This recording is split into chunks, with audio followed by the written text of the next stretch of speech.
आप लोग का पुनः स्वागत है आज के इस सत्र में। हम लोग ड्रीम अवेयरनेस पे बात करेंगे। हम लोग लूसिड ड्रीमिंग पे बात करेंगे। क्या हम लोग अपने निद्रा को, अपने स्वप्न को साधना में बदल सकते हैं, इसकी बात करेंगे। तिब्बत में एक कहावत है, स्वप्न एक अवस्था नहीं, एक आयाम है। जो स्वप्न में जागता है वह जागते हुए में भी गहरा जागा हुआ है। इस बात में एक गहरा दर्शन छिपा हुआ है। आने आने वाले दिनों में जब मैं आप लोगों को योग सूत्र पढ़ाऊंगा, तब महर्षि पतंजलि ने भी निद्रा साधना के विषय में सूत्र किया है, सूत्र लिखा है।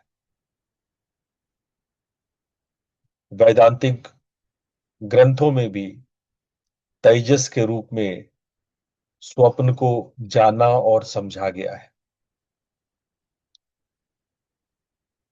पाश्चात्य दर्शन में, यूरोप में तो स्वप्न पर बड़ी बड़ी किताबें लिखी गई है। क्रिश्चियन सोसाइटीज स्वप्न को ही अपने दिव्य जीवन का आधार मानते हैं।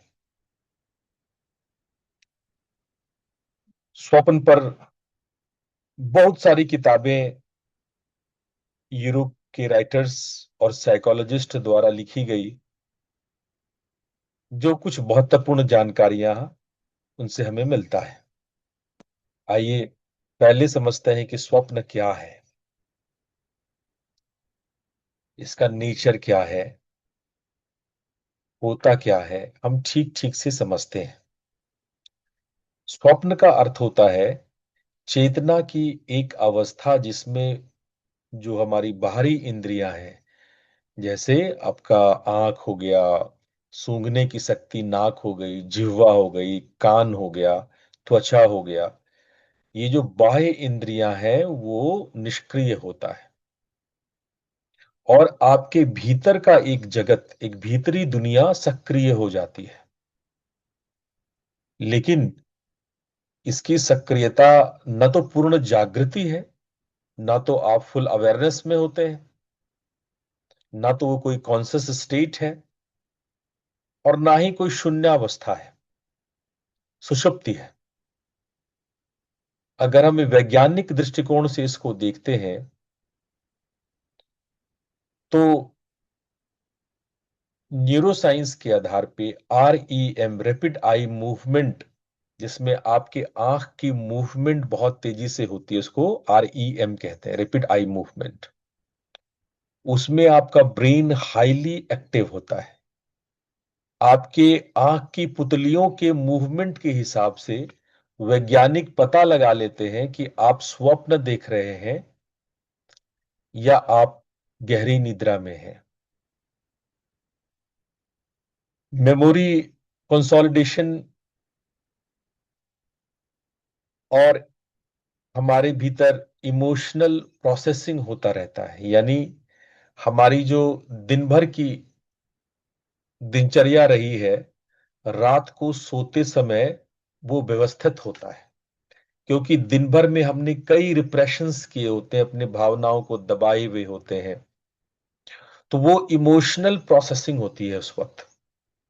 उससे संबंधित सपने आते हैं और आपकी एनर्जी रिलीज होती है, और जो घटनाएं हैं वो आपके दिमाग में व्यवस्थित तरीके से, जो आपने दिन में जो जो इमोशंस फेस किए हैं, जो सप्रेशन रिप्रेशन आपने फेस किया है, वो व्यवस्थित रूप से आपके दिमाग में सेटल डाउन होती है।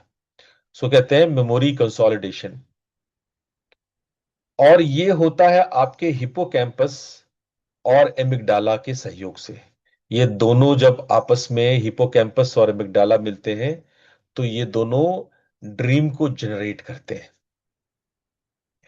अब देखिए हमारे वैदिक दृष्टि क्या कहती है। वेदांतिक दृष्टि में मांडुक्य उपनिषद कहता है कि स्वप्न की अवस्था को तेजस अवस्था कहते हैं, जब सूक्ष्म शरीर अपना स्वरूप लेता है, सूक्ष्म शरीर आपके भीतर में खुल करके काम करता है, मन अपनी इच्छाओं की जगत की रचना करता है। इसीलिए ये एरिया सूक्ष्म जगत का जो स्वप्न है वो सूक्ष्म जगत की क्रीड़ा या लीला कही जाती है। इसको हम मनोवैज्ञानिक दृष्टिकोण से देखें तो जंग ने और फ्राइड ने इस पर बहुत सारी बातें लिखी हैं।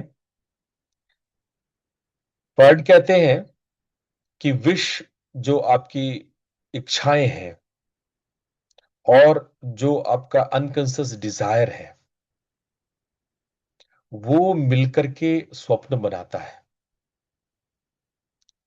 वहीं पे जंग कहते हैं कि हम लोग एक खास तरह के आर्केटाइप्स कलेक्टिव कॉन्शियसनेस डेवलप करते हैं। हमारे कॉन्शियसनेस एक खास तरह के साइक्लिक फॉर्मेट में होता है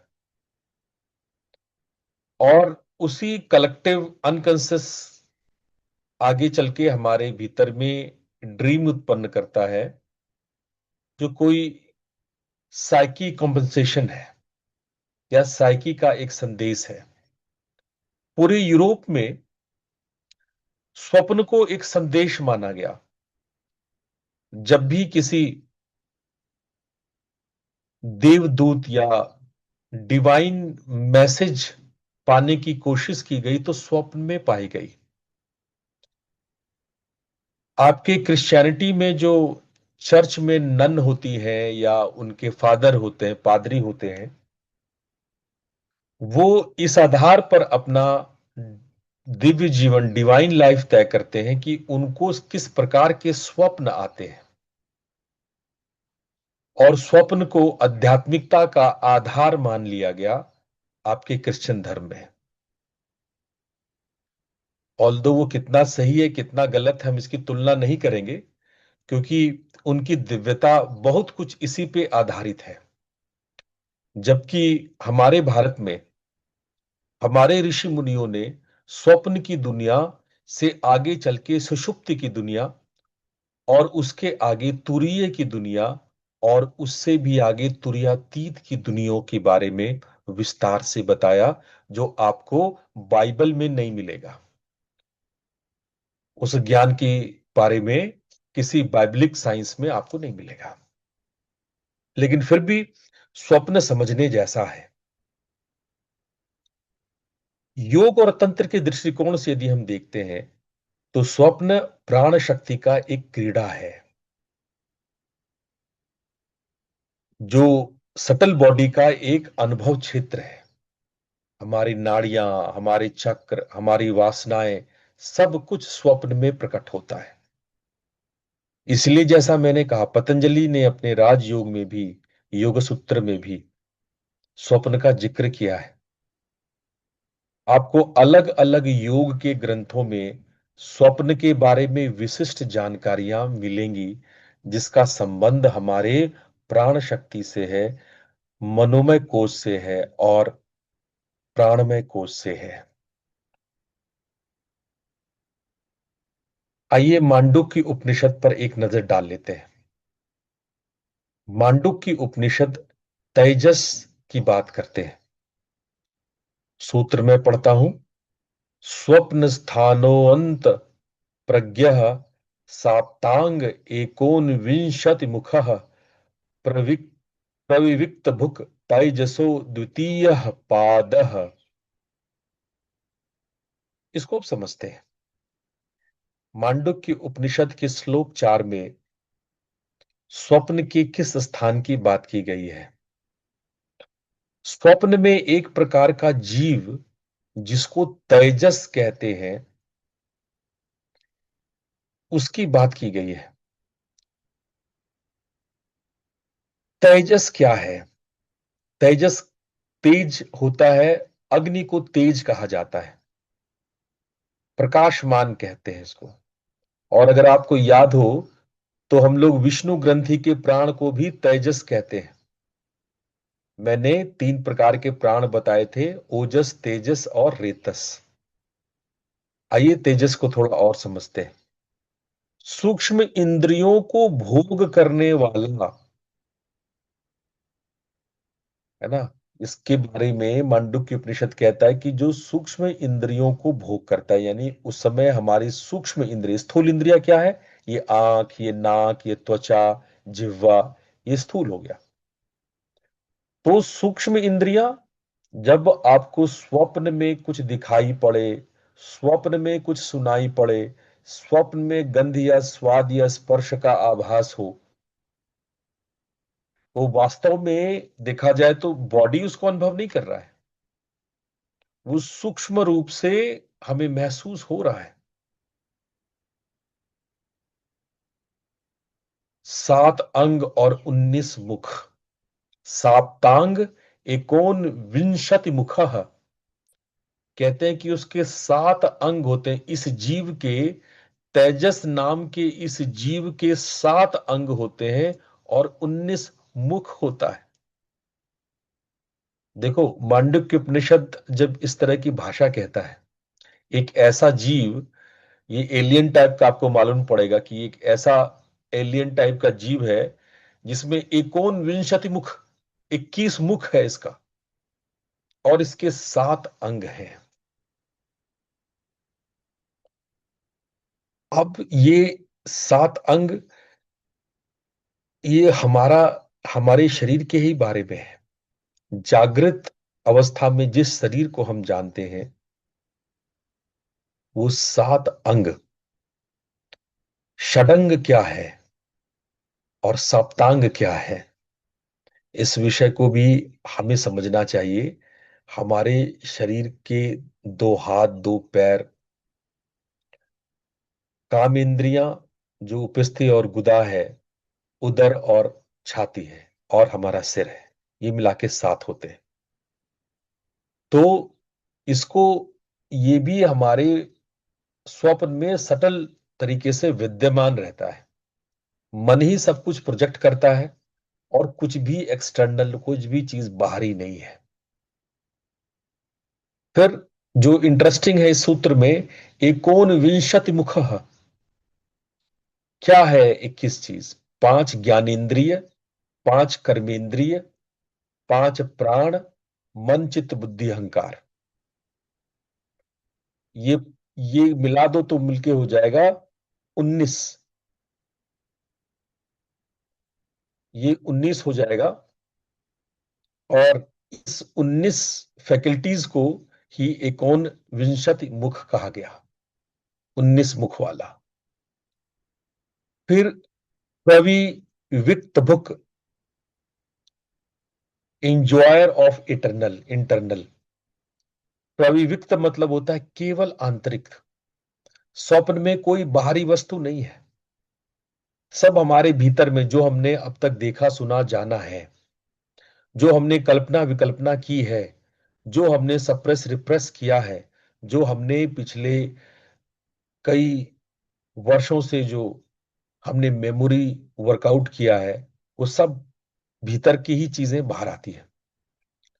सब मन द्वारा निर्मित है, इसीलिए ड्रीम को हम मन की पूर्ण सत्ता मान सकते हैं। अगर मन किसी चीज को कहते हैं तो वो ड्रीम है आपका। मन का वहां सीधा सीधा साक्षात्कार होता है, मन की सत्ता प्रमाणित होती है, ये मन की सत्ता है।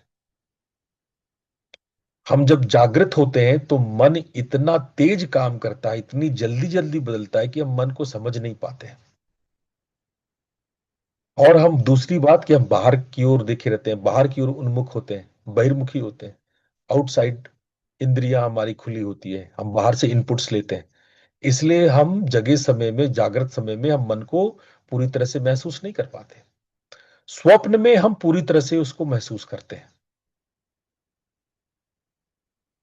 तो जागृत जो है वो बाहर की चीजों के दिखने के लिए, स्वप्न जो है वो जो चीज हमने जीवन भर बाहर देखा है, जाना है, समझा है, उस चीज को माइंड का के प्रोजेक्शन के आधार पे समझते हैं।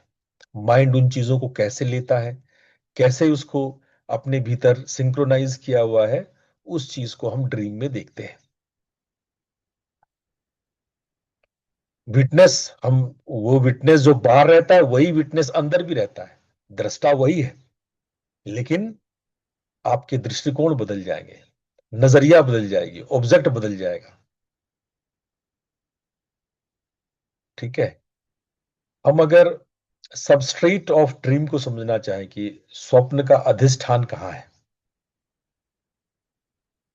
तो स्वप्न हमारे शरीर के भीतर, हमारे आत्मा के भीतर एक प्रपंच है, एक मन है। तो स्वप्न मन में वास करता है, और ये प्रपंच या मन दोनों अल्टीमेट मिथ्या होते हुए ही भी जो दृष्टा है, जो आत्मा है, वही सत्य है, ऐसा शंकर कहते हैं। शंकराचार्य ने विवेक चूड़ामणि में आत्मा को सत्य मानते हुए स्वप्न को प्रतिभासिक सत्ता कहा, कि इसको प्रतिभासिक सत्ता कहते हैं।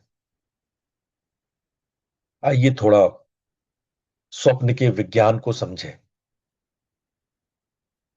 जैसा मैंने अभी आपको बताया, रैपिड आई मूवमेंट, REM, ये तय करता है कि आपकी स्लीप की दशा कैसी है। आपकी ब्रेन में जो एक्टिविटीज हो रही है वो लगभग वैसी ही होती है जैसे आप जगे हुए होते हैं। ब्रेन नहीं सोया है, जब आप स्वप्न देखते हैं ब्रेन आपका सोया नहीं होता है। इसलिए कई बार आप रात भर सोते हैं और सुबह थके थके उठते हैं। बहुत लोग कहते हैं गुरुजी 8-10 घंटे सोने के बाद भी थकान नहीं जा रही है, सुबह उठते हैं तो मानो लगता है थके थके से। क्योंकि आपकी ब्रेन ने तो आराम किया ही नहीं।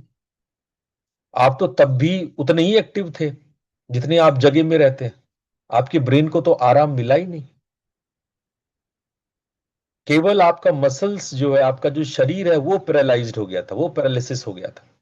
उसको कहते हैं मसल पैरालिसिस। शरीर बिल्कुल रिलैक्सेशन में चला गया, पैरालिसिस में चला गया, स्थिर हो गया, स्थूल स्थूल हो गया, लेकिन ब्रेन तो तब भी फंक्शन कर रहा था। यही है सपनों का घर। तो जो हमारी स्लीप साइकिल होती है वो एन एन मतलब नंबर्स ऑफ, जिसको N1 N2 N3 ऐसे हम लोग नंबर्स करते हैं, N1 से N2, N2 से N3। तो NREM, N for numbers, REM मतलब रैपिड आई मूवमेंट। तो ये जो आपका REM है, ये सुबह तक चलता रहता है। और आप यदि 7 से 9 घंटे सोते हैं तो कम से कम 2 घंटे आप ड्रीम देखते हैं। ये कम से कम है। लोग 7 घंटे में 6 घंटे ड्रीम देखते हैं। अच्छा, एमिगडाला जो है, जो मैंने आप लोग को बताया था प्री फ्रंटल कॉर्टेक्स में, वो REM में हाइपर एक्टिव होता है, और वो हमारे लॉजिकल सिस्टम को सप्रेस कर देता है, अंडर एक्टिव हो जाता है वो। और इसीलिए, चूंकि आपका जो एमिगडाला प्रीफ्रंटल कॉर्टेक्स का जो लॉजिकल सिस्टम, जो तार्किक जो आपका तर्क शक्ति है, वो डाउन हो जाता है, वो अंडर एक्टिव हो जाता है, इसीलिए ड्रीम्स इलॉजिकल होता है, उसमें लॉजिक नहीं होता है। हाँ, आप डीपली फेल्ट करते हो, उसको महसूस करते हो, गहरे महसूस करते हो, लेकिन ये लॉजिकल नहीं है, तार्किक नहीं है, सिर्फ आपके इमोशंस है। और आपकी मेमोरी कंसोलिडेट होती है, इसीलिए स्वप्न में भी आपकी लर्निंग चलती रहती है। आप दिन भर में क्या सीखा, क्या जाना, उसको मन ने, आपके संस्कारों ने उसको एक लर्निंग की तरह मन में सेटल डाउन करता है, और ये होता है हिपोकैम्पस में। तो हिपोकैम्पस सारे दिन के जितने भी इवेंट हैं आपके, इसको लॉन्ग टर्म मेमोरी में शिफ्ट करता है। ये जो शिफ्टिंग का प्रोसेस है, ये आपके स्वप्न के समय में होता है। जो भी आपने स्किल लर्न किया है, जो भी आपके जीवन में दिन में उस दिन कोई घटना दुर्घटना कोई भी लर्निंग आपकी हुई है, emotional learning, relational learning, social learning, है ना, जो भी एजुकेशन आपने दिन में जाने अनजाने में लिया है, वो सब स्वप्न के समय में ये आपका हिपोकैम्पस क्या करता है, उसको लॉन्ग टर्म मेमोरी में शिफ्ट करता है। और ये सब जब प्रोसेस होता है तो वो आपकी आई जो है रैपिडली मूव, इसको आरईएम कहते हैं, आरईएम होता रहता है।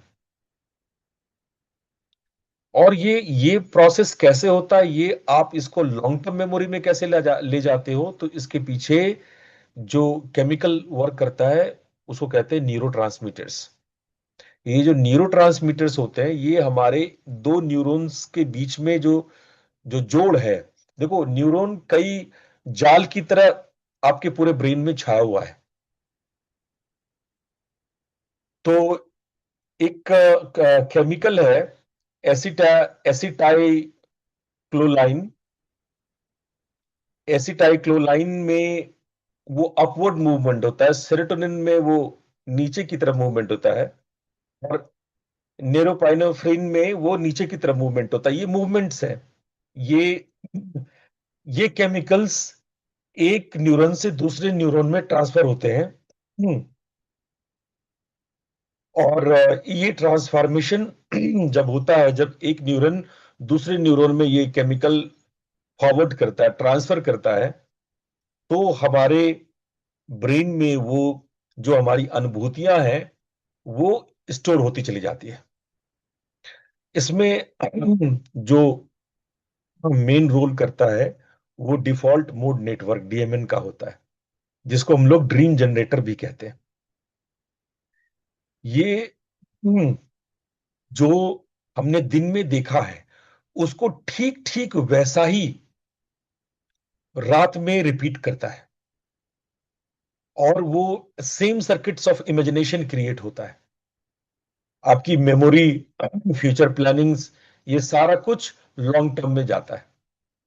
तो हम ये कह सकते हैं ड्रीम क्या होता है, डीएमएन जो आपका डिफॉल्ट मोड नेटवर्क है, और इमोशनल सेंटर जो आपके विजुअलाइजेशंस में आता है, जो इमेजिनेशंस में आता है, उसके साथ मिल करके ये ड्रीम बनता है। ड्रीम आपके समझ जो दिन में आपने प्राप्त की है उसी का रिहर्सल है, लेकिन इलॉजिकल, लॉजिकल नहीं होता है, उसमें लॉजिक ब्रेन काम नहीं करता है। तो स्लीप डिप्राइवेशन, जब आप एक ऐसे सिचुएशन में जाते हैं जिसमें कि आप अगर आपको ठीक से नींद नहीं आ रही है, अनिद्रा है, बहुत तरह की डिस्टरबेंस है आपको सोने में, कोई आपको एंजाइटी है, किसी प्रकार का डिप्रेशन है, तो क्या होता है कि वो ठीक तरह से वो ड्रीम प्रॉपरली प्रोसेस नहीं हो पाती है। और जब वो प्रोसेस नहीं हो पाती है तो चीजें ठीक तरह से सेटल डाउन नहीं होता है, और आप डिप्राइवेशन फील करते हैं। आपको जो खराब नींद आती है उसका असर दूसरे दिन भी आपको उदासीनता, चिड़चिड़ापन, इन सब में महसूस आप करते हैं। यानी स्वप्न आपको रिलीज करता है आपकी बहुत सारे मेंटल टेंशन को। स्लीप बुरा नहीं है, स्लीप से आपका मन, आपके स्वप्न आपको व्यवस्थित करता है। तो स्वप्न कहीं ना कहीं आपके मन को व्यवस्थित करने का तरीका है। और सब स्वप्न एक जैसे नहीं है, कुछ तो मन की गड़बड़ है, और कुछ अचेतन का संदेश भी है, तो कुछ बहुत डिवाइन होता है, आत्मा की झलक होती है। जो साधारण स्वप्न होते हैं वो दिन भर के इवेंट प्रोसेस होता है, जैसे मैंने बताया, उसका कोई स्पेशल सिग्निफिकेंस नहीं होता है। लेकिन कुछ ऐसे स्वप्न होते हैं जो भावनात्मक होते हैं, वो जो हमारे सप्रेशंस है, रिप्रेशन है, इमोशंस अनप्रोसेस्ड रह गया, आपने किसी के प्रति गुस्सा किया, आपके दिल में रह गया, यार उसको सॉरी बोलना चाहिए, आपको मौका नहीं मिला, तो रात में सोने समय वो प्रोसेस होता है, आप उसको सॉरी, चाहे वो ग्रीफ हो, चाहे फियर हो, चाहे एंगर हो, वो सरफेस पे आता है। कुछ प्रतीकात्मक स्वप्न होते हैं जो हम लोग कहते हैं सिंबॉलिक या आर्किटाइप। ये हमारे अनकॉन्शियस अचेतन यानी सुषुप्ति से निकल के आता है। इसमें कुछ विचित्र सिंबल्स होते हैं। जैसे आप लोग को कभी कभी सांप दिखाई पड़ता है। बहुत लोग कहते हैं ना, भाई मुझे आज सांप दिखाई पड़ा। हम पानी में डूबते हुए महसूस किए। हमको लगा हम पहाड़ से गिर रहे हैं। हमको लगा कि हम झाड़ियों में फंस गए। है ना। कभी आग दिखता है, कभी किसी की मृत्यु दिखती है, किसी का मरा हुआ मुख दिखाई पड़ता है। कभी कभी लगता है हम खुद ही मर गए। तो ये जो सिंबॉलिक आर्क्योटाइपिकल स्वप्न है, उस पर कार्ल जुंग ने बहुत लंबा चौड़ा किताब लिखा और उसको मीनिंगफुल पैटर्न से जोड़ा, उसका इंटरप्रिटेशन किया। और ये बात मजेदार है, ये बाइबलिक है, क्योंकि ऐसे यूरोप में सैकड़ों ऐसे राइटर्स हुए जिन्होंने इस सिंबॉलिक आर्क्योटाइपिकल जो है। अच्छा, ये केवल यूरोप की बात नहीं, भारत में भी समुद्र शास्त्र में स्वप्न के बारे में विशाल वर्णन है कि अगर आपको शंख दिखाई पड़ गया, त्रिशूल दिखाई पड़ गया, समुद्र दिखाई पड़ गया, सूर्योदय सूर्यास्त दिखाई पड़ गया, कोई गाय दिखाई पड़ गई, कोई प्रेग्नेंट वुमेन दिखाई पड़ गई, ना जाने सैकड़ों की संख्या में ये बातें हैं और उसका कोई प्रतीकात्मक मीनिंग है। ये हमारे यहां भी काम किया गया है, आपको ये समुद्र शास्त्र में मिलेगा। ये बहुत इंपॉर्टेंट है और इससे मीनिंग निकाली जाती है, लोग निकालते भी हैं। पूरी दुनिया ने इसकी इसके लिए स्वप्न को बड़ा फेमस कर दिया कि स्वप्न में कोई सिंबल, कोई आपको कोई ना कोई प्रतीकात्मक रूप से कुछ संदेश आता है, मैसेज आता है, डिवाइन मैसेज आता है। इसके अलावा एक स्वप्न जिसको हम लोग कहते हैं ल्यूसिड ड्रीम, इसको भी समझना चाहिए। लूसिड ड्रीम उसको कहते हैं कि जब आपको पता चल जाता है कि मैं सपना देख रहा हूं, मतलब the moment when you are dreaming, आपको पता है कि मैं सपना देख रहा हूं, आप अचानक से कंसस हो जाते हैं, आप होश में आ जाते हैं। लूसिड ड्रीम का इतना फर्क पड़ता है कि आपको प्यास लगी है तो आप सपने में उठ करके जा करके फ्रिज से पानी निकाल के पी के वापस बेड पे सो भी जाते हैं, और ये सारा काम आप सपने में करते हैं। ये सारा काम सपने में करते हैं। सपने में चलने की बीमारी ये बहुतों को है। आप स्वप्न में सब्जियां काट लेते हैं, आप स्वप्न में कपड़े बदल लेते हैं। और मेरा एक साथी था कभी इलाहाबाद यूनिवर्सिटी में, वो स्वप्न में तैर के यमुना नदी में तैर के चला आता था, स्विम करके चला आता था। स्वप्न स्वप्न में, क्योंकि उसको पता ही नहीं होता था कि वो तैर तैर भी लिए, क्योंकि वो हाइड्रोफोबिक था, वो पानी से डरता था, उसको हाइड्रोफोबिया था। और वो सप्रेशन इतना था, हाइड्रोफोबिया इतना ज्यादा था कि वो उतने ही पानी से रात में आकर्षित होता था। देखो ये मन आपका कैसे बैलेंस करता है। दिन भर वो पानी से डरता था और रात में उतनी ही पानी उसको आकर्षित करती थी, और जाकर के वो तैर के चला आता था। तो लूसिड ड्रीम एक ऐसी ड्रीम है जिसमें आपको पता होता है कि आप स्वप्न देख रहे हैं, लेकिन आप जगे नहीं होते। इसका ये मतलब नहीं कि आप जग जाते, आप होते नींद में ही है। तो एक कॉन्सियस स्टेट, ये जागृति का स्टेट नहीं है, ये जगा हुआ स्टेट नहीं है, लेकिन आपको ये पता है कि हम स्वप्न देख रहे हैं। और यहीं से स्वप्न योग शुरू होता है। अगर कोई व्यक्ति के भीतर ऐसा होने लगा हो तो उनको जानना चाहिए कि वो स्वप्न योग के लिए तैयार है। This is the gateway to dream yoga. अब मैं कुछ ऐसे स्वप्न के बारे में बात करूंगा जिसको हम लोग कहते हैं भविष्यदर्शी स्वप्न, प्री कॉग्निटिव, प्रोफेटिक, जिससे लोग प्रोफेट हो जाते हैं, जिससे लोग संत बन जाते हैं। और क्रिश्चियन में इस प्रकार के स्वप्न की इतनी महानता है कि आप संत हैं या नहीं संत हैं, ये इसी बात पे तय होता है कि आपको इस प्रकार के स्वप्न कितने आते हैं। इससे आपके संतत्व की जांच क्रिश्चियंस लोग कर लेते हैं। ये क्या है? ये भविष्य की झलक है। आपको भविष्य की बातें दिखाई सुनाई पड़ जाती है।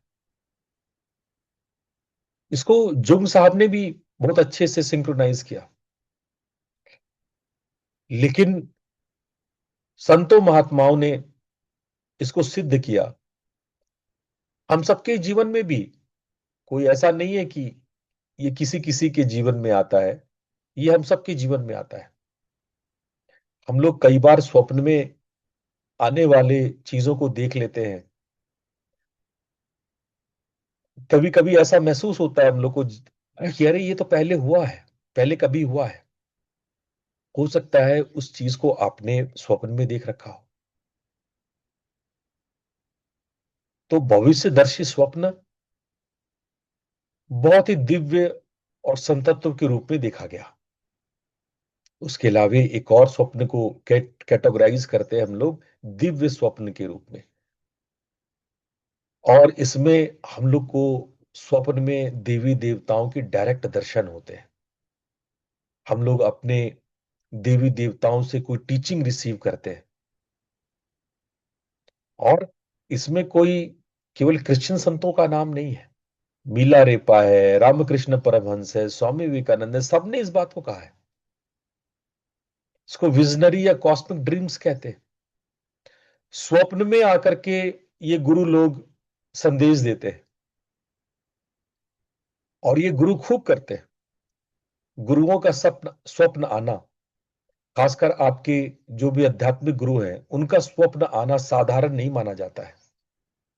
यदि आप गुरु का स्वप्न देखते हैं और गुरु ने यदि कोई आपको स्वप्न में निर्देश दिया है, तो आप मान के चलिए ये आपकी और गुरु के बीच की गहरी और आंतरिक संवाद है। इसलिए गुरु का स्वप्न आना साधारण कभी नहीं है। गुरु कभी नॉर्मली स्वप्न में नहीं आ सकते हैं, और ना आते हैं, ना आना चाहते हैं। अगर वो आ गए तो समझो कि कोई विजनरी या कॉस्मिक कारण है। अब आइए थोड़ा सा लूसिड ड्रीम को थोड़ा और अच्छे से समझते हैं। लूसिड ड्रीम वो स्पष्ट स्वप्न है जिसमें ड्रीमर को पता है कि वो सपना देख रहा है। ये अवेयरनेस ही स्पिरिचुअल प्रैक्टिस का द्वार है, ऐसा स्टीफन लाबर्ज कहते हैं, जो स्टैनफोर्ड यूनिवर्सिटी के प्रोफेसर हैं। उन्होंने परिभाषा दिया लूसिड। लूसिड का अर्थ होता है, जो ये टर्म आए लैटिन शब्द लक्स से आया है। लुक्स का मतलब होता है लाइट, प्रकाश। ड्रीम में जब आप प्रकाश को देखते हैं या आपकी अवेयरनेस का प्रकाश बढ़ जाता है, उसी चीज को यहां पे परिभाषित किया गया लूसिड ड्रीम के रूप में। इसका पहला साइंटिफिक डॉक्यूमेंटेशन 1990 1913 में आया था और फ्रेडरिक साहब ने इसको डॉक्यूमेंट किया था। एक्चुअली जो हमने आपको बताया कि आपके जो ये प्री फ्रंटल कॉर्टेक्स है, उस वो नॉर्मली ऑफ हो जाता है, जिसकी वजह से लॉजिकल ब्रेन ऑफ हो जाती है और इमोशनल ब्रेन केवल वर्क करती है। सो हम लोग बोलते हैं सेल्फ रिफ्लेक्टिव अवेयरनेस। जब वो रिटर्न वापस आती है और किसी वजह से आपकी आपके अंदर में वो अवेयरनेस जिसमें गामा वेव्स रिलीज होता हो, वो इफेक्ट होने से आपको वो स्वप्न, आपको लगता है आप और स्वप्न अलग अलग हो जाते हो। आपको लगता है मैं स्वप्न के प्रति दृष्टा हूं, मैं स्वप्न को देख रहा हूं। लगभग 55% लोग इसको अनुभव करते हैं, ऐसा आधुनिक वैज्ञानिकों का कहना है कि रेगुलर ल्यूसिड ड्रीम वाले 20% लोग हैं जो रेगुलर ल्यूसिड ड्रीम देखते हैं। बताओ, 10 में से 20 लोग। अब लोग यहाँ पे 30 लोग हो, तो अब मान के चलते हैं कि 6-7 लोगों को रेगुलर लूसिड ड्रीम आती ही होगी। अब वो 6-7 लोग कौन है वो आप जानो। ऐसा आधुनिक विज्ञानी कहते हैं कि 6-7 लोगों को तो रेगुलर लूसिड ड्रीम आती है, अगर ये 30 लोग हम बैठे हैं तो। हमको क्या करना चाहिए अगर ये लूसिड ड्रीम आती है तो? ये लूसिड ड्रीम जब भी आती है तो हम ड्रीम के प्रति और सजग होने की कोशिश करना चाहिए। देखो, आपको स्वप्न आया कि आप उड़ रहे हो, आप मंदिर जाके दर्शन कर रहे हो, आप लोगों से मिल रहे हो, तो आप संवाद करना शुरू करो। जब आप संवाद, अगर आपको लगता है कि आप होश में आ ही रहे हो तो संवाद करने लगो। जब ये संवाद शुरू करते हैं तब आपकी स्वप्न का योग, यानी जो स्वप्न योग है वो शुरू होता है। स्वप्न योग संवाद से शुरू होता है। आप कोशिश करते हो अपने पॉसिबिलिटीज से कि उन रहस्यों को जान सकें जो ये लूसिड ड्रीम दिखाना चाहती है। ये स्वप्न योग कहां से शुरू होता है? जब आप दिन में कई बार अपने मन में पूछते हो कि क्या मैं जाग रहा हूं। देखो, शंकराचार्य जब ये कहे कि सब कुछ माया है, तो जान लेना कि आदिगुरु का सब कुछ माया है कहना, ये एक अभ्यास था। ये सत्य का उद्घाटन तो था, जो था सो था, लेकिन ये एक अभ्यास भी था। हम बार बार जब इस बात को दोहराते हैं कि सब कुछ माया है, तो हम ये सोचते हैं कि इस ड्रीम में मैं जगा हुआ हूं। यदि तुम दिन में 10 बार पूछते हो क्या मैं जाग रहा हूं, क्या जो कुछ चल रहा है वो सब माया है, सब स्वप्न है,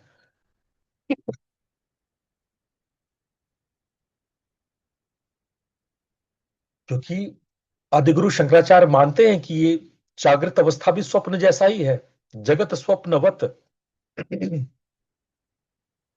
तो जब आप बार बार पूछते हो क्या मैं जागा हुआ हूं, क्या मैं जाग रहा हूं, तो रात में भी ये हैबिट आपकी डेवलप होगी कि आप रात में भी अपने आप को पूछते रहोगे क्या मैं जागा हुआ हूं, क्या मैं जाग रहा हूं।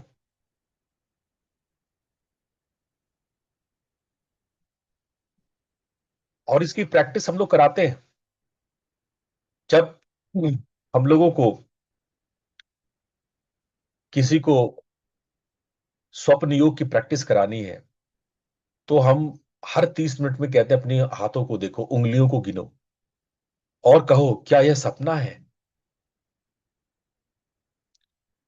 और जब ये चीज सपने में करोगे तो सपने में ये उंगलियां बदलेंगी।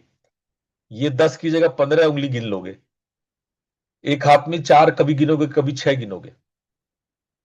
क्योंकि ये जब दिन में 30 मिनट में, हर 30 मिनट में करोगे तो रात में भी यही चीज आएगा। क्योंकि जो प्रोसेसिंग आपने दिन भर में कई बार में किया, रात में वही प्रोसेसिंग होगी। ब्रेन वही प्रोसेसिंग करेगा। जो भी मैंने आप लोग को केमिकल्स बताए थे, न्यूरो, वो चीज करेगा। तो दिन में, रात के सपने में भी आप उंगलियां गिनोगे। और मजेदार बात है, जब आप उंगलियां गिनोगे तो आपको 5 उंगलियां नहीं दिखेगी, 6 दिख जाएंगी, 7 दिख जाएंगी, 4 दिख जाएंगी, अजीबोगरीब बातें होंगी। इसके अलावा हम लोग और भी करते हैं। कभी हम लोग कहते हैं कि नाक को जोर से दबाते हैं और नाक को दबा के सांस लेने की कोशिश करते हैं। ये कभी नहीं हो सकता। नाक को बंद नहीं कर दोगे, ऐसे नाक को आपने बंद कर दिया, देख रहे हो मेरी आवाज को, नाक आपने बंद कर दिया है। अब आप सांस ले सकते हो? नहीं ले पाओगे ना। खींचो सांस तो खींचेगा नहीं। लेकिन सपने में ये कर लोगे, सपने में ये कर लोगे, आप नाक दबा करके भी सांस ले लोगे। तो अगर दिन में आप हर आधे घंटे में ये प्रैक्टिस करो तो रात में भी करोगे, सपने में भी करोगे।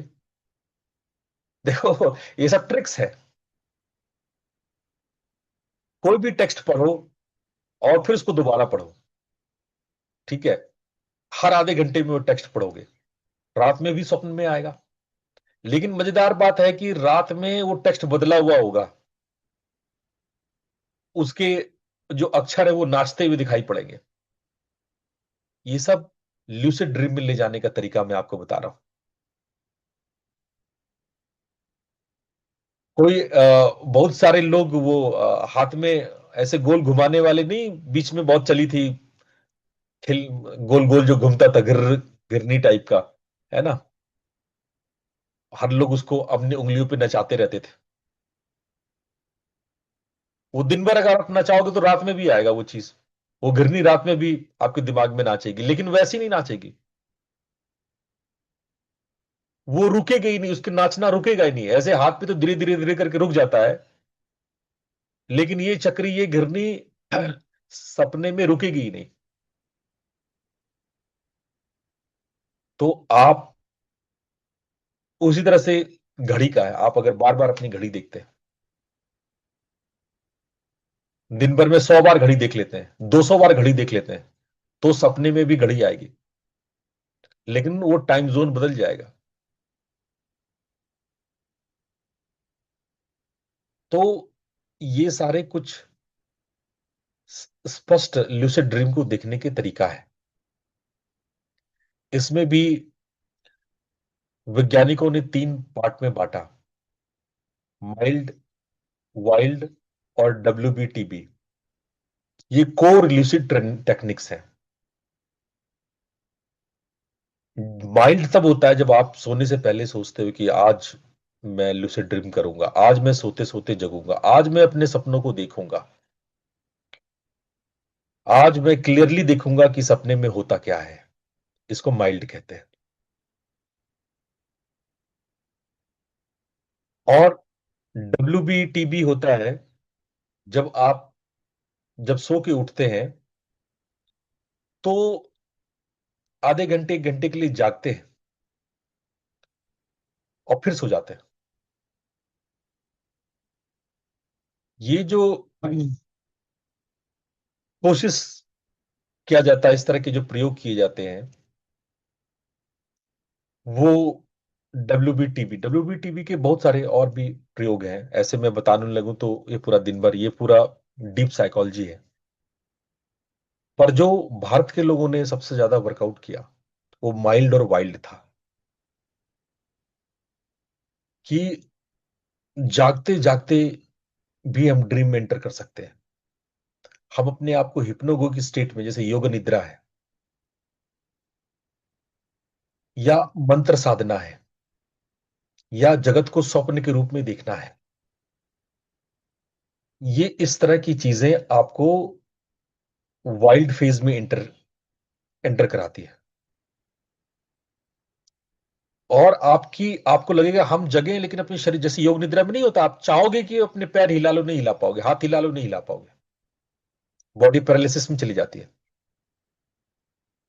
और हम इमेजिनरी दुनिया में स्टेप इन करते हैं। और अगर कोई गाइड करा रहा है, कोई योग निद्रा करा रहा है, तो आपको बहुत दिव्य अनुभव करा सकता है उस वक्त। इसके लिए बहुत सारे एडवांस टेक्निक योग निद्रा से संबंधित विकसित हो चुके हैं। जो लूसिड ड्रीम का जो सबसे बड़ा चैलेंज होता है, स्थिरता,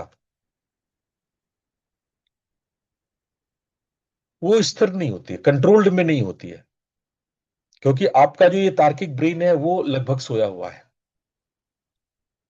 अगर आप इसको बार बार कंटिन्यूस कर पाते हो, क्योंकि वो जो हम लोग का जो ड्रीम स्टेट होता है उसमें टाइम जोन चेंज होता है। मतलब जो आधे घंटे में हम जगे हुए में जानते हैं, सपने में हम कई घंटे आधे घंटे में जी सकते हैं। 2-3 दिन हम आधे घंटे में, कोई कोई तो पूरा जीवन आधे अपने सपने में देख लेता है। तो सपना जो है वो टाइम जोन से फ्री होता है। वो एक ऐसा, इसीलिए तिब्बती लोग इसको अलग डायमेंशन कहते हैं कि ये टाइम जोन से बाहर है, ड्रीम टाइम जोन से बाहर है। वो एक अलग आयाम है। तो हम ड्रीम को फेड ना होने दे, जिस जो ड्रीम सामने है उसको रियलाइज करते हैं, उसको फेड नहीं होने देते, उसको स्थिर करते हैं, उसको स्टेबलाइज करते हैं, उसको डिपेंड करते हैं, एक्सप्लोर करते हैं, उसको हम ज्यादा से ज्यादा कलरफुल बनाते हैं। जैसे मैंने आप लोग को सिखाया था जब भावातीत ध्यान में, कि किसी भावना को ज्यादा से ज्यादा कलर करो, तो आप उसको ज्यादा से ज्यादा कलर्ड करते हैं। उस वक्त कुछ टेक्निक है, ऑल्दो इस पे चर्चा की आवश्यकता नहीं, क्योंकि जिन जिन लोगों को ये एक स्टेप आगे बढ़ चुके हैं, वो आप केवल जानकारी के लिए ये रख लो कि हम लोग उस वक्त अपने हाथ को रगड़ने की कोशिश करते हैं ड्रीम में। ये ड्रीम की बात बता रहा हूं, लूसिड ड्रीम को स्टेबल करने की कला बता रहा हूं। और आप जोर से कहते हैं स्थिर हो जाओ, रुक जाओ, ठहर जाओ, साफ साफ दिखो, स्पष्ट दिखना चाहिए मुझे, हम स्पष्ट दिखना चाहते हैं। आप बिस्तर छूते हैं, जमीन छूते हैं, अपने दोनों पैरों को आसपास में स्पर्श कराते हैं, महसूस करते हैं, अपने पैर को उठाने की कोशिश करते हैं, भले वो उठेगा नहीं। आप अपने प्रेस से करवट लेने की कोशिश करते हैं, भले आप ले ना पाए। आप गहरी सांस का अभ्यास करते हैं, श्वासों के परिपथ का अभ्यास करते हैं। ये सब लूसिड ड्रीम के समय में अभ्यास की जाती है। तिब्बती लोग भी, जिसको हम लोग जिन्होंने इस पर बहुत बड़े प्रयोग किए हैं, ये हजारों साल से प्रचलित है। नारोपा ने षडंग योग में स्वप्न को चौथा योग कहा। चाहे वो मिलारेपा हो या पद्म संभव हो, इस महासिद्धों की परंपरा में इसका बहुत उल्लेख आपको मिलता है। तो जो नारोपा ने 6 योग दिया, उसमें तुम्बो, illusionary body, clear light, dream yoga, बारदो और कॉन्शियस ट्रांसफर, ऐसा इन्होंने 6 स्टेप में स्वप्न का योग दिया। आज केवल जानकारी दे रहा हूं, कभी मैं इसको विस्तार से अलग से बताऊंगा। माया के रूप में भी आदिगुरु शंकराचार्य, जब हम जागृत समय में माया पे प्रयोग करने लगते हैं, अगर हम जगह जगह स्वप्न को तोड़ लेंगे तो रात में निश्चित रूप से, रात में डायरेक्ट प्रयोग नहीं कर सकते। इसलिए वेदांती शंकराचार्य के जो अभ्यासी है, वो पहले दिन में जगत को स्वप्न मानते हैं, माया मानते हैं, और दिन के स्वप्न में आप जगे रहेंगे तो रात के स्वप्न में भी आपको उससे मुक्ति मिलेगी। इसीलिए जो वेदांती अभ्यासी हैं, वो संसार को एक ड्रीम की तरह, जगत स्वप्नवत, संसार को स्वप्न के रूप में मान करके पहले जागृत अवस्था में अभ्यास करते हैं कि ये स्वप्न ही है, मैं स्वप्न देख रहा हूं, मैं चल नहीं रहा हूं, मैं स्वप्न देख रहा हूं, मैं बैठ नहीं रहा हूं, मैं स्वप्न देख रहा हूं, मैं पढ़ा नहीं रहा हूं, स्वप्न देख रहा हूं, आप सुन नहीं रहे हो, स्वप्न देख रहे हो। जब ये अभ्यास, आपके दिन के अभ्यास पूरे हो जाते हैं, तब रात्रि के अभ्यास किए जाते हैं। सोने में कई बार अगर हम लोग एक डॉट ऑफ लाइट या स्टार को, इसीलिए लोग छतों पे सो के आकाश के नीचे आकाश को ताकते हुए, आकाश को देखते हुए सोते थे। अपने आप में ये ड्रीम मेडिटेशन, अगर आप रात भर तारों को देखते हुए सोते हैं, तो आपका लिसिड ड्रीम में, यानी रात को सोते समय तारों का दिखना, वो स्वाभाविक है। देखो, लूसिड ड्रीम में सबसे इंपॉर्टेंट है ऑब्जेक्ट ट्रांसफॉर्मेशन। आप अपने डर को अपने साहस में बदल सकते हैं। आप अपने भीतर के दैत्य को, राक्षस को, पिशाच को आप देवता में बदल सकते हैं। आप अपने भीतर के आसुरी गुणों को दिव्य गुणों में बदल सकते हैं। बारदो प्रिपरेशन, जो कि नारोपा द्वारा दिया गया था तिब्बत में, वो बहुत फेमस है। उसको यूरोपियन साइकोलॉजिस्ट ने हाथों हाथ लिया। बारदो बोलते हैं ड्रीम को, स्वप्न को, एक ऐसा स्वप्न जिसमें आप मर रहे हैं, मृत्यु हो रही है आपकी। तो मृत्यु का स्वप्न देखना,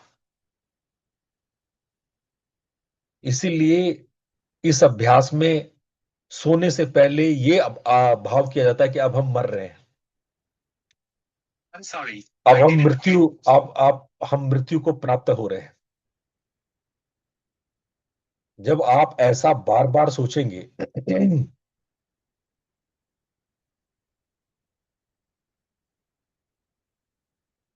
आपने प्रश्न किया कि how it is different from चित्त शुद्धि।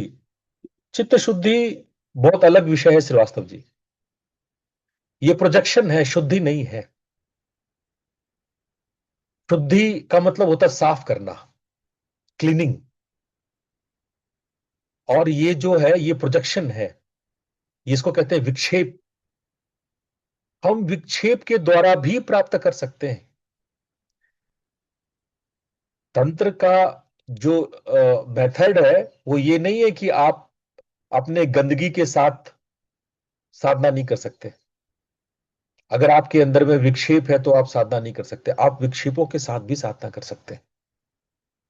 और तंत्र का ये प्रोसेस जो ये ड्रीम मेडिटेशन है, वो चित्त शुद्धि नहीं है, चित्त विक्षेप है, प्रोजेक्शंस है। हम लोग नाना प्रकार का प्रोजेक्शंस करते हैं।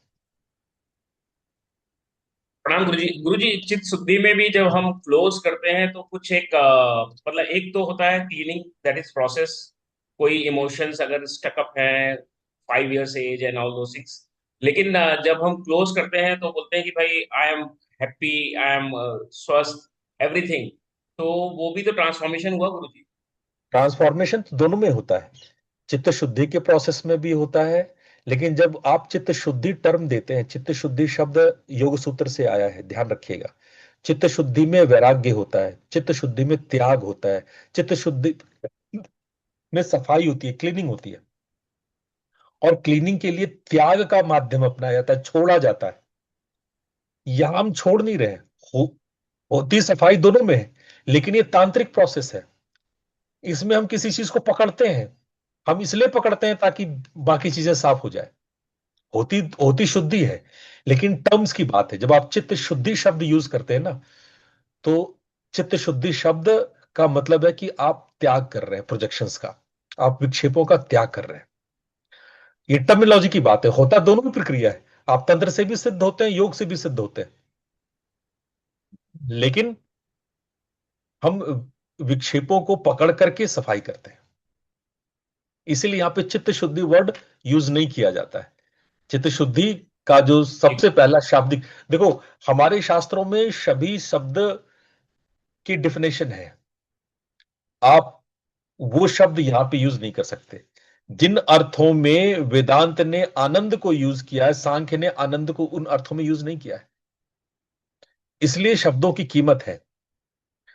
आप यहां पर इसको चित्त शुद्धि नहीं कहेंगे, ये ड्रीम प्रोजेक्शन है। हाँ, होती दोनों का रिजल्ट एक ही होगा। चित्त शुद्धि से भी आप यहीं पहुंचेंगे और इससे भी आप यहीं पहुंचेंगे। लेकिन प्रॉब्लम क्या है कि बहुत लोग इन टर्मिनोलॉजीज का, सही टर्म्स का सही जगह इस्तेमाल नहीं करने के वजह से एक परंपरा से चल पड़ी है। चित्त शुद्धि सब में चित्त शुद्धि बोले, चित्त शुद्धि सब में नहीं आता है। वो त्याग का प्रोसेस है, वैराग्य का प्रोसेस है। उसमें हम प्रोजेक्शन का त्याग करते हैं। रिजल्ट दोनों का ये एक ही है, और इसमें हम प्रोजेक्शन को ही पकड़ते हैं। कहते हैं कि मिलारेपा ने गुफा में बहुत वर्षों तक ड्रीम योगा किया और एक परंपरा विकसित की। ये गुफाओं में जाके सोते रहते थे, एकदम दुबले पतले, मरियल, कमजोर, हड्डी जैसे हो जाते थे। पद्म संभव की भी ऐसी ही कहानी है। तो इनके परंपराओं में आप देखेंगे, ये जाकर के सो रहे हैं। ये 24 घंटे में 20 घंटे 22 घंटे सोते रहते हैं। इन्होंने नींद की साधना पकड़ी। इन्होंने निद्रा का त्याग नहीं किया। ये हमारे उन योगियों की तरह नहीं है जो सुबह जल्दी उठते थे, निद्रा का त्याग करते थे। ये 20-20 घंटे सोते थे, 18-20 घंटे रोज का सोना। और दुनिया डिस्टर्ब ना करे इसके लिए जाके गुफाओं में जाके चले जाते थे। गुफाओं में क्या कर रहे हैं? सोए पड़े हैं। सो ही रहे हैं। और जब आप 18-18 20-20 घंटे सोएंगे, जब 18-20 घंटे सोएंगे तो क्या होगा? आप 18-20 घंटे सोएंगे तो आपकी ड्रीम, आप ड्रीम पे लीला करने लगेंगे, खेल प्ले करने लगेंगे, ड्रीम के साथ प्ले करने लगेंगे। तो जो मंत्र इनके गुरुओं ने दिया, उन गुरुओं उन मंत्रों की स्वप्न में साधना करने लगेंगे। जब स्वप्न में जागरूकता हो तो वो स्पेस को साधना के लिए इंसान यूज करने लगता है। मंत्र है, मेडिटेशन है, नाना प्रकार के दर्शन है, ज्ञान है, ये सब उस स्टेट में पॉसिबल है। इसको हिप्नोगोगिक स्टेट कहते हैं। तो जब लूसिड ड्रीम होता है उसमें आप मंत्र का जाप कर सकते हैं, जो गुरु ने बताया है। कोई विशेष, कोई दिव्य देवता, कोई उसका प्रोजेक्शन आप डेवलप करते हैं। आप कोई प्रोजेक्शन डेवलप करते हैं। आप अगर ये इंटेंशन रखते हैं कि मैं ये करना चाहता हूं, मैं गुरु से मिलूंगा, इष्ट से मिलूंगा, देवताओं का दर्शन करूंगा, तो आप ड्रीम में उसके दर्शन कर लेते हैं। और ये हेलुसिनेशन नहीं है। क्यों नहीं है हेलुसिनेशन? क्योंकि हेलुसिनेशन जागृत अवस्था में होती है। आप तो वैसे ही ड्रीम देख रहे हो, वैसे ही आंखें बंद करके पड़े हुए हो। तो आपको लाइट, प्रकाश महसूस होता है। आप ट्रांसमिशन, ट्रांसफॉर्मेशन फील करते हो। तो अगर आप इस लिसिड ड्रीम को पाते हैं तो आप बहुत लकी है। ऐसी अवस्था में आपको मेडिटेट करना चाहिए। पूरे ड्रीम को प्रकाश में बदल देना चाहिए। उसमें मंत्र जाप करना चाहिए, गुरु मंत्र करना चाहिए। जो मंत्र सुमिरन आपको दिए उसमें सुमिरन करने लीजिए, नाम और रूपों को याद करने लगिए। देखिए ट्रांसफॉर्म हो जाएगा। अगर वो ड्रीम आपकी आवाज सुनने जैसी है तो आप लूसिड ड्रीम में भीतर की आवाजें सुनिए, भजन कीजिए। भय का कुछ डरावना चीज आता है तो भागो मत, उससे बात करो, उससे कन्वर्सेशन करो। इसको हम लोग शैडो इंटीग्रेशन इन ड्रीम कहते हैं। ये संवाद बहुत महत्वपूर्ण है। ड्रीम से पूछो कि तुम्हारे पास मेरे लिए क्या संकेत है, क्या संदेश है। अपनी इच्छा जाहिर करो, उससे ज्ञान मांगो। जब आप सपने में अपने आप को डिसॉल्व होते हैं और सिर्फ आपका अवेयरनेस बच जाता है, आप केवल अवेयरनेस रह जाता है, तो आप तुरीय को छूने लगते हैं, तुरीय को स्पर्श करने लगते हैं। तो हम हमेशा जान लें कि हमारे स्वप्न में कभी कभी जो संकेत आता है, चाहे सर्प के संकेत आते हो, चाहे जल के संकेत आते हो, फायर के संकेत आते हो, उड़ने के, आप फील कर रहे हैं उड़ रहे हैं, आप कोई घर को देखते हैं, आप किसी स्ट्रेंजर को देखते हैं, तो ये सारे चीज किसी न किसी प्रकार के मनोविज्ञान को बताता है। और थोड़ा बहुत फर्क है, क्योंकि हमारे यहां से ही समुद्र शास्त्र को ले जाकर के कार्ल जुंग ने उसको एक्सप्लेन किया था। इसलिए बहुत कुछ आपको भारत की चीजें आपको जुंग की किताबों में मिल जाएंगी। हमारे यहां से चोरी की हुई चीजें हैं। तो बहुत ज्यादा फर्क नहीं है। इन चीजों में आप महसूस कर सकते हो वो गहरी बातें जो आपके जीवन के लिए एक संकेत है। तो मैंने कहा N1 N2 N3, NREM। N1 होता है निद्रा में प्रवेश, N2 होता है हल्की नींद, N3 होता है गहरी नींद। अब इसके अनुसार REM में आपके चेंजेस आते हैं और आपकी पहचान बनती है कि हाँ आप किस स्टेट में हैं। और जब इस स्टेट को आप महसूस करने लगे तब आप समझें कि हाँ ठीक है, अब हम निद्रा को समझने लगे हैं। और जब आप इस अभ्यास में अपने साधना को जोड़ते हैं, अपने सुमिरन को जोड़ते हैं, अपने ध्यान को जोड़ते हैं, बिंदु का ध्यान करते हैं, मुद्राओं का अभ्यास करते हैं। आप कर सकते हैं स्वप्न में। आपका शरीर भले काम न कर रहा हो, लेकिन आप कल्पना करें, आप स्वप्न देखें कि आप शीर्षासन कर रहे हैं, आप वृश्चिक आसन कर रहे हैं, आप भांति भांति के प्राणायाम कर रहे हैं, मुद्रा लगा रहे हैं। उसके वैसे ही असर आपको महसूस होने लगेंगे, उसके इफेक्ट आपको वैसा ही महसूस होने लगेगा। तो ये एक ऐसी चीज है जो, अगर आपका स्वप्न आपकी तुरीय का द्वार है, तो अगर आप इसको स्वप्न पे प्रयोग करते हैं और वाइल्ड और माइल्ड प्रयोग आप करते हैं, तो आप लूसिड ड्रीम में धीरे धीरे जाग जाएंगे।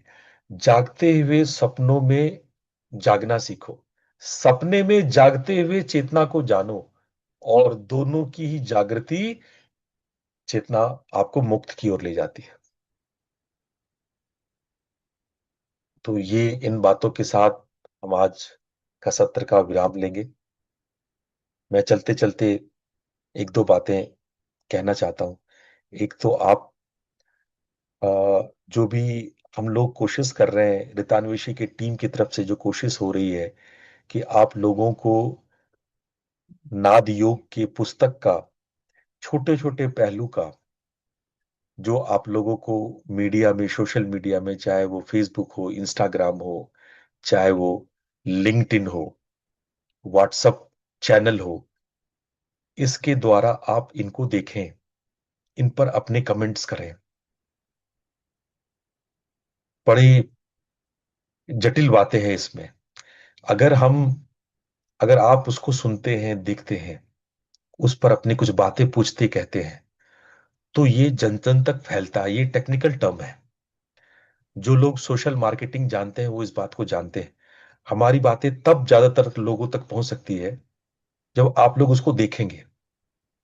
नाद योग के अलग अलग मुद्दों को बहुत अच्छे तरीके से हमारी टीम आपके सामने रख रही है।